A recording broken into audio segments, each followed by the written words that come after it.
Hi friend. स्वागत है आपका हमारे यूट्यूब चैनल पर। आज हम प्रमुख भारतीय विद्वान एवं उनके संरक्षक के बारे में पढ़ेंगे। तो देखते हैं, ये आपके इधर कवि विद्वान हो गए, ये इनके संरक्षक और शासक इधर हो गए। तो आइए देखते हैं। आज का पहला प्रश्न है, हरिशेण। हरिशेण का जो संरक्षक व संस्थापक किसका था? तो ये समुद्रगुप्त का जो है वो संरक्षक इसके समुद्रगुप्त है। हरिशरण के संरक्षक जो है वो समुद्रगुप्त थे। अब हम बात करते हैं कौटिल्य। कौटिल्य इनका दूसरा नाम चाणक्य था और इनके संरक्षक का क्या नाम था? तो ये चंद्रगुप्त मौर्य के संरक्षक थे। और उसके बाद में देखते हैं हम लोग अश्वघोष। अश्वघोष ये विद्वान थे, ये संरक्षक इनके थे कनिष्क। कनिष्क के अश्वघोष के संरक्षक कनिष्क थे। अब हम लोग बात करते हैं नागार्जुन। नागार्जुन के जो है संरक्षक वो भी कनिष्क के ही संरक्षक में ये इनके नागार्जुन के संरक्षक कनिष्क थे। अब हम बात करते हैं चरक। चरक जिन्हें चरक संहिता पुस्तक लिखी थी और ये इनके संरक्षक थे कनिष्क। अब बात करते हैं बाणभट्ट इनके संरक्षक थे हर्षवर्धन। अब हम बात करते हैं चंद्रबरदाई जो है वो पृथ्वीराज चौहान के दरबार में कवि थे, इसीलिए इन्हें संरक्षक के रूप में जाना जाता था। अब हम लोग बात करते हैं अमीर खुसरो की। तो अमीर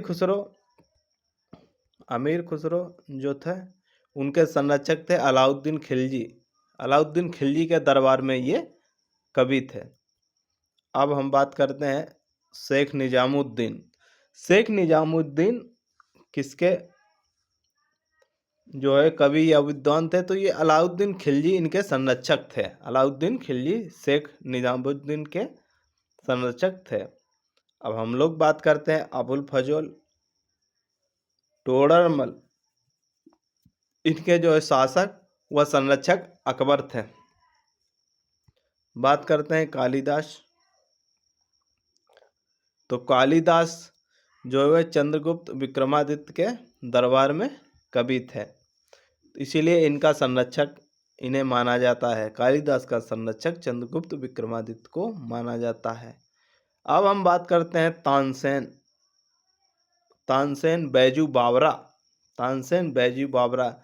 ये भी अकबर के दरबारी कवि थे, इसीलिए इनको तानसेन बैजू बावरा के शासक व संरक्षक अकबर को माना जाता है। अब हम बात करते हैं बदायूनी और फैजी।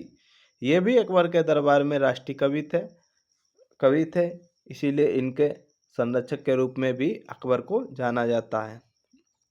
अब हम बात करते हैं उत्वी की। तो उत्वी जो है महमूद गजनवी के कवि थे, इसीलिए इनको उत्वी के संरक्षक के रूप में महमूद गजनवी को जाना जाता है। अब हम बात करते हैं बीरबल और तुलसीदास। तुलसीदास भी अकबर के दरबार में कवि थे।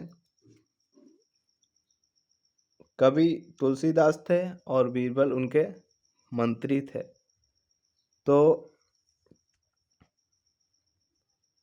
इसीलिए इन्हें अकबर संरक्षक माना जाता है, बीरबल और तुलसीदास का। अब हम लोग बात करते हैं अब्दुल हमीद लाहौरी। इनका संरक्षक शाहजहां था। इनका शाहजहां को संरक्षक माना जाता था। अब हम बात करते हैं तुलसी सुर जैसी।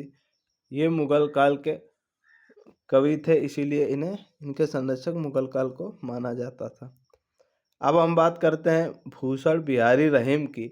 तो ये भी मुगल काल के ही कवि थे, इसीलिए इनके संरक्षक के रूप में मुगल काल को जाना जाता था। अंत तक बने रहने के लिए धन्यवाद। कृपया चैनल को सब्सक्राइब व लाइक करें।